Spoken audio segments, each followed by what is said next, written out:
কালি 1500 টাকা KG idea 2100 টাকা KG 2200 টাকা কেজি 2300 টাকা কেজি নাও 2300 টাকা কেজি 2400 টাকা কেজি 2400 টাকা কেজি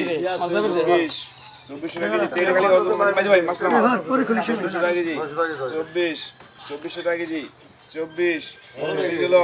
2400 টাকা কেজি 2400 গেল 2400 চান্দমূল্য আগে পেয়েছেন নয়শো 15 টাকা এইটা এই 915 গেল 915 এটা 950 আপনি আগে গেছেন আপনি জানেন না আপনি শুনবেন ইমান সুবহান হোস করেন না মানে এটাও সুন্দর একটা 950 আগে মাল বিছানি 950 গেল 950 15 গেল 950 গেল নামাজ তো কাজ আমি